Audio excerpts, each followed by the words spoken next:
Hello and welcome to the show. You're watching Morning Asia and I'm Tanya Francis.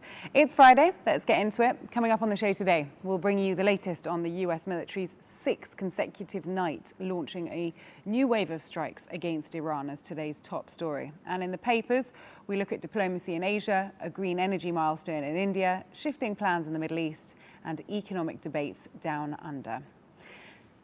And in today's Spotlight, it's focusing on a legend of the art scene from Pakistan. For the last 50 years, his work has tried to bring hope and unity, and it's probably more relevant than ever. Well, Jimmy Engineer will be in the studio to talk about his art, his social work, and his legacy. Right, we're going to now take a look at how the news is playing out on the front pages of papers worldwide.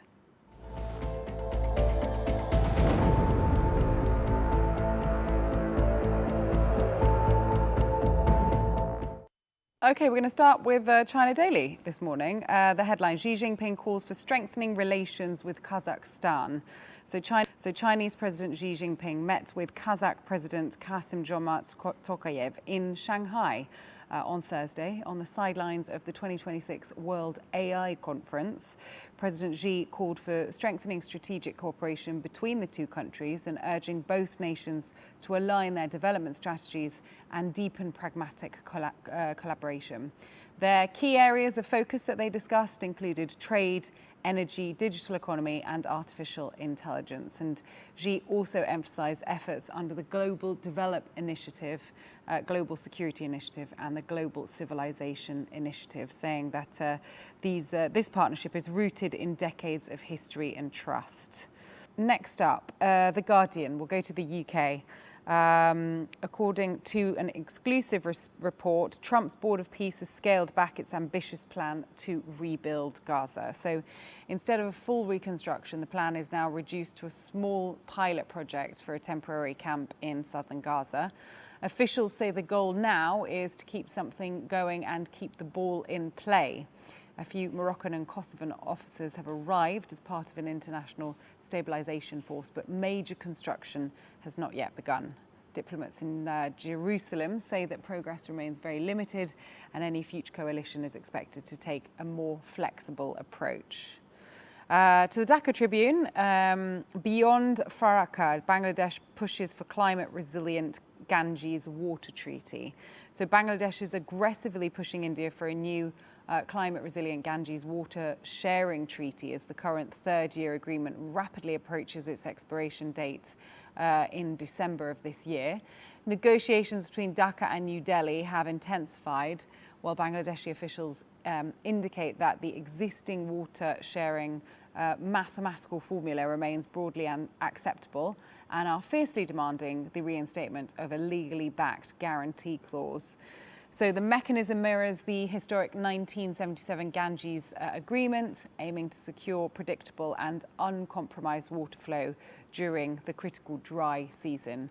So environmental and geopolitical experts are calling this a pivotal moment, arguing that any new treaty must adopt a basin-wide approach that balances regional water security, ecosystem protection and long-term regional cooperation in the face of changing or escalating climate change.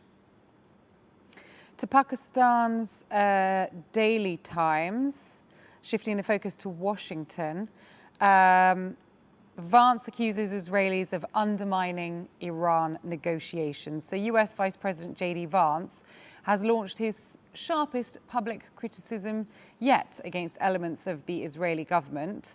Speaking candidly during an appearance on the Joe Rogan Experience podcast, Vice President Vance openly accused individuals linked to the Israeli administration of actively working to undermine diplomatic negotiations with Iran. Vance went as far as to allege that these figures are running campaigns to manipulate American public opinion in an effort to prolong the conflict indefinitely. According to Vance, this coordinated push is specifically designed to derail ongoing diplomatic efforts that align with President Donald Trump's foreign policy objectives. Despite the predictable backlash, the Vice President remained defiant, insisting that he will continue to pursue strategies that strictly serve American national interests first. Okay, let's now go to the United States, to the Washington Post. Its headline: "What to know about the Save America Act that Trump is pushing." So Senate Republicans have said repeatedly that the bill does not have enough support to pass. President Donald Trump is escalating pressure on Congress to pass the Save America Act, a voting reform bill that he claims will secure midterm election victories for Republicans. While Senator Mike Lee and other supporters advocate for its immediate passage, Senate Majority Leader John Thune and other Republican leaders warn the bill lacks sufficient support to pass the Senate, highlighting a rift within the party. And finally, let's quickly look at the Australian, an exclusive report there today discussing proposed changes to Australia's capital gains tax.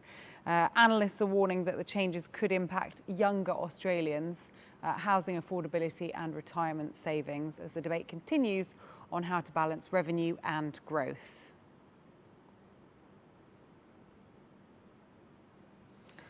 Okay, let's take a quick look at today's weather forecast.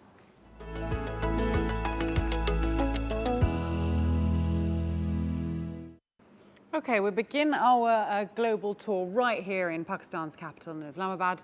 Prepare for another intensely hot summer's day. Look at that. We are looking at mostly sunny skies. You'll want to keep an eye out for an afternoon thunderstorm, though, which might be building up over the hills. Maximum temperatures are going to set in, well, they're going to climb to a scorching 38 degrees and then dropping down to a minimum of 29 degrees overnight. Now, if we leave Pakistan and we head over the mountains to China, Beijing is dealing with its own summer. Heavy air today, looking warm, highly humid. Can expect a mix of sunshine and clouds throughout the morning. But don't leave the house without an umbrella, as scattered showers are highly likely to develop later in the day. Beijing's going to see a daytime high of 33 degrees and a low of 25. Now, shifting west, landscape's going to change pretty dramatically as we fly over the Arabian Peninsula into Riyadh. The Saudi capital is bracing for another notoriously scorching day. Skies will remain completely clear and unforgiving, pushing maximum temperatures up to a soaring 45 degrees. Even the overnight minimum offers little relief as it only drops down to 31. There we go. Now, moving northwest from the desert heat, we find much more comfortable conditions where Asia meets Europe. Istanbul is looking pretty beautiful today. Very pleasant weather featuring bright sunshine mixed in with just a few passing clouds. It's a perfect day for sightseeing with a manageable high of 31 degrees and a very comfortable evening low of 22. Now, as we push deeper into Europe, the weather takes a classic turn. Crossing over to London, the Brits are waking up to typical British summer weather. Expect mostly cloudy skies, and you might anticipate a few passing showers as well, cutting into the afternoon. Temperatures in the UK capital will remain mild, ranging from an overnight low of 17 degrees to a peak of 26. Now let's hop across the Atlantic to see what's happening in North America in Washington, D.C. The story today is thick heat, heavy humidity. The US capital is looking at a max of 34 degrees Celsius and only dipping down to 25 at night. This heavy atmosphere is expected to then perhaps see a few afternoon thunderstorms across the whole capital. Now, from America, we will take a massive jump back across the oceans to India, where a very different kind of storm system is in place. New Delhi remains firmly under the tight grip of the annual monsoon season. The Indian capital will be blanketed by thick, cloudy skies all day, bringing heavy periods of rain and persistent thunderstorms. There's going to be a lot of cloud cover. Daytime high is going to hold at around 35 degrees. Overnight low settle in at 28. Now, heading north from monsoon rains, we cool down significantly as we head to Moscow. The Russian capital is enjoying some beautifully mild and comfortable summer weather. You can expect pleasant intervals of sunshine breaking through a light scattering of clouds. Moscow is going to hit a comfortable maximum temperature of 26, cooling down to 16 degrees by nightfall. And finally, let us go to Paris. There we are, back in Western Europe to wrap up our global tour. of the weather. Paris is putting on a show today. Forecasters expect a picture-perfect summer's day with abundant sunshine and a few harmless passing clouds, a gorgeous daytime high of 28 degrees and a refreshing low of 18 degrees. Conditions are ideal for outdoor dining or a stroll along the Seine. Now to our spotlight interview, and we're about to meet a legend of Pakistan's art scene.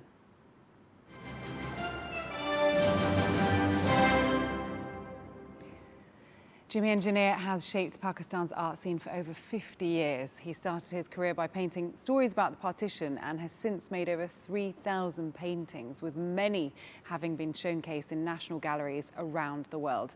But also his humanitarian work tells an important story. After surviving a threatening diagnosis as a child, he spent his life painting, building schools and bringing communities together. So please join me in welcoming the incredible Jimmy Engineer. What a pleasure to have you. And thank you for bringing some of your books. I was looking through some of your amazing pieces before we started the interview, and the scope, you do everything from the partition to real life to abstract. Where do you feel most connected when it comes to your art? Actually, I am disciple of my creator. So I take the liberty of painting anything and everything because I am still learning. And the reason is that I will never become a master because I am the disciple of a master. So I enjoy painting all kinds of subjects, but I create paintings to a certain level which I can exhibit anywhere in the world, and it won't be a Pakistani art, it will be an international art. You're very humble when you say that you're not a master, because your work would say otherwise. The quality and the practice that you've been doing for the last 50 years speaks volumes. Throughout your career, your work seems to, and what you touched on there, that you're a disciple, it touches on love and hope and national unity. How do you choose what you want to paint and what you want to show the world? I wanted to be purposeful as an artist, because when I was growing up, I saw that the people in this country don't have basic facilities. So what will they do with my art? So I use my art to help humanity. All the time I was doing charity work with my art and donating my artwork all over the world for different charities, because for me every person is important, whether he belongs to any religion, any belief. So my idea was to help them. And my partition series I painted because in 70s I used to get these visions in my dreams, the people being massacred and villages burning. I never understood actually what it was. When I did some research work and I said that these are images from the partition, and I wanted to give honor and respect to those people who had no names. They were massacred, killed, raped, everything. And we only heard about the leaders. So I wanted to pay tribute to them. So I kept on painting series after series so that I pay tribute to the ordinary people. You've been following this mission and this passion and this direction for over 50 years now. Do you feel proud and accomplished? Do you feel like you've been able to do what you set out to do? I was never in any kind of competition with any artists or any kind of thing, because my main purpose was humanity, people who are suffering. They are my inspiration. People on the roads, the children without shoes, and who have nothing with them, only their dreams. So they are my inspiration. I would love to interact with them or help them. And like there were subjects like Javed Nama. It's philosophy of our poet Illama Iqbal. And he painted people traveling into the universe on different planetary system and things. I'll give you an example, like on Mars, when they traveled to Mars with Rumi. He was traveling with Rumi. And when the scientists on Mars asked them that how you came here, so he said that human beings have advanced so much that we have reached Mars.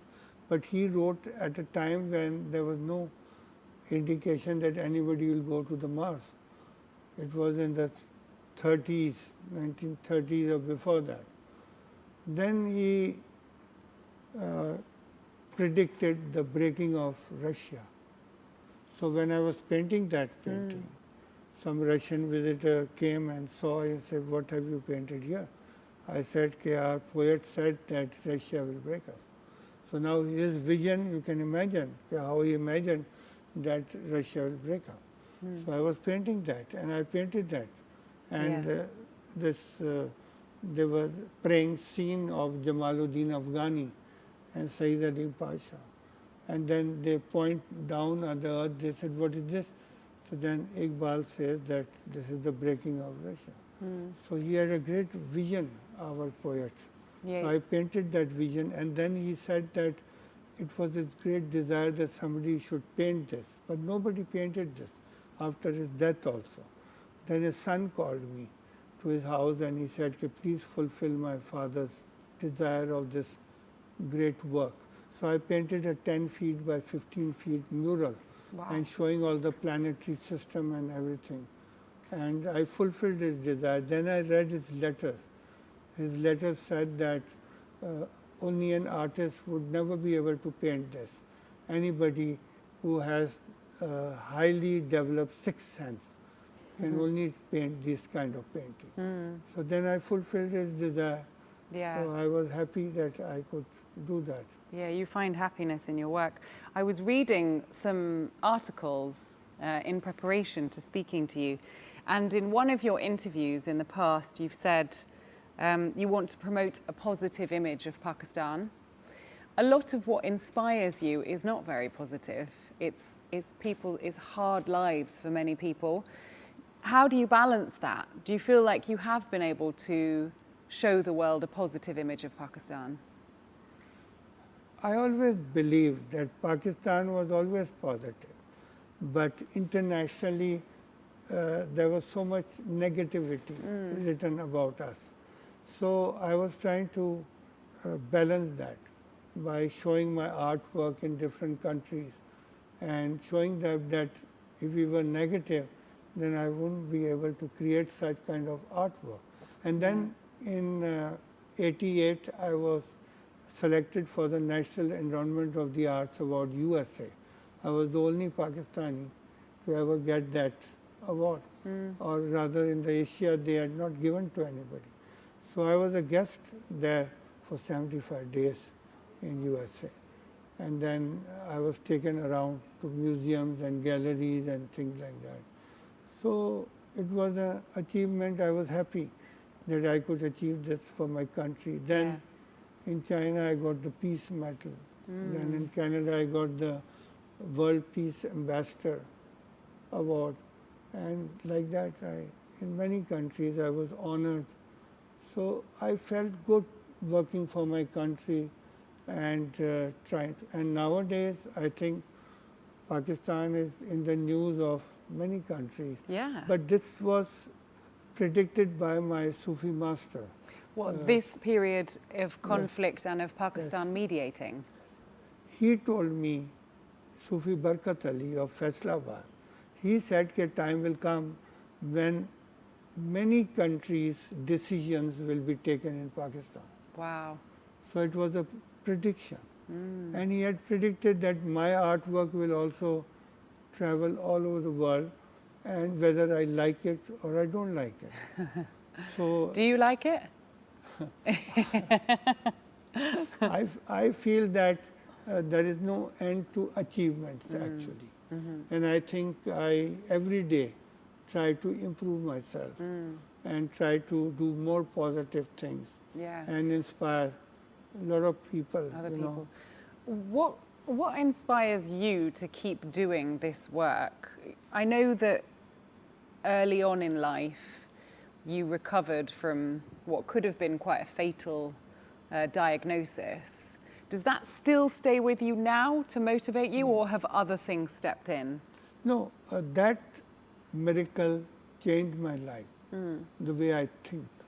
Because when I was 6 years old, I was taken away from the school, and then doctors diagnosed that both his kidneys don't work.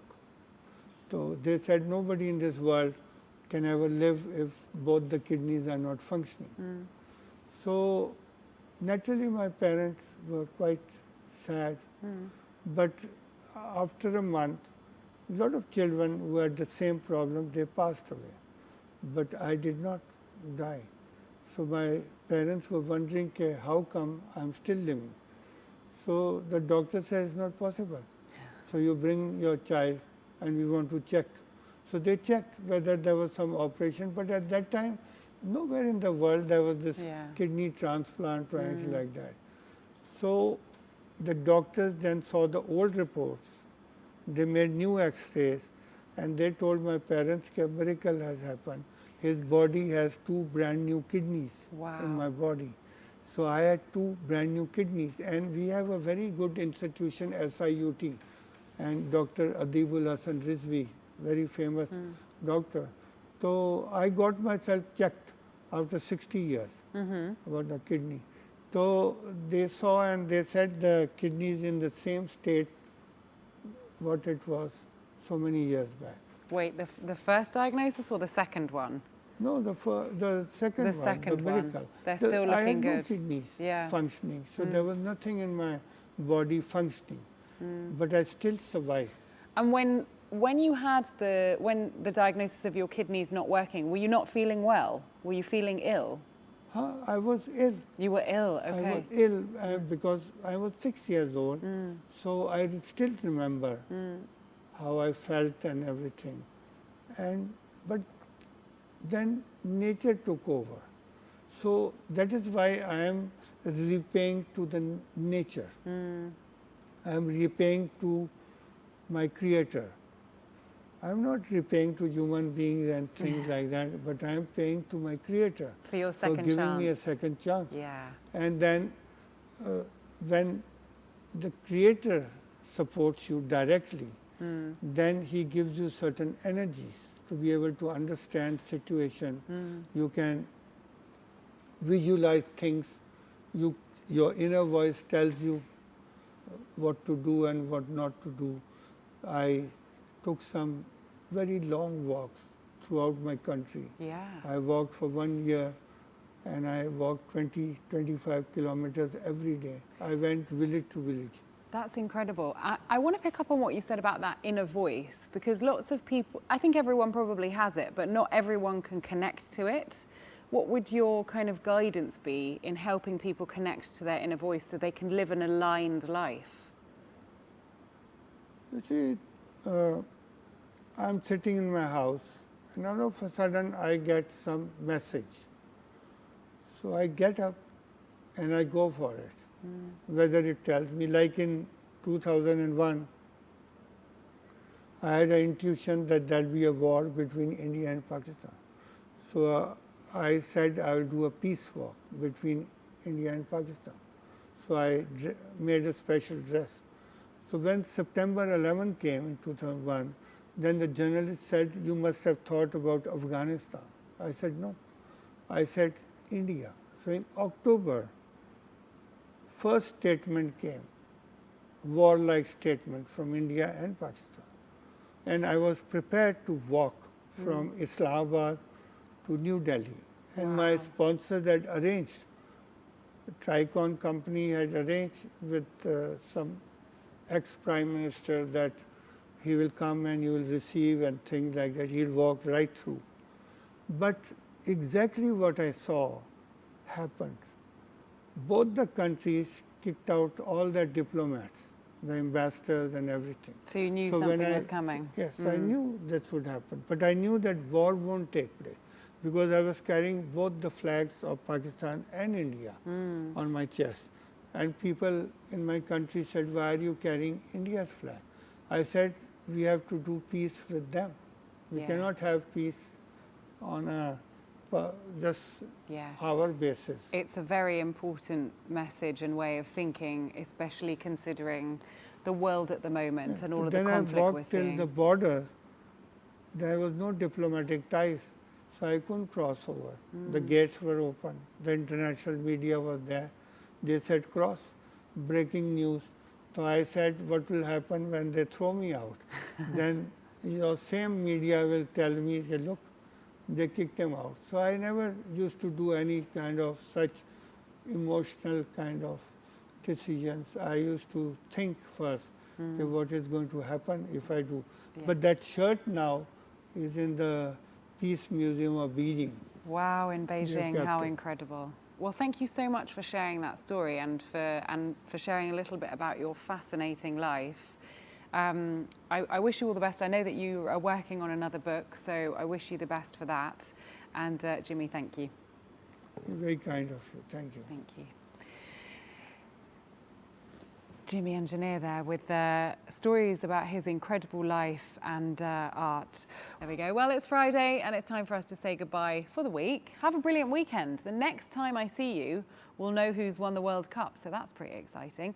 Who's it going to be? Argentina or Spain? Have a lovely day and I'll see you on Monday.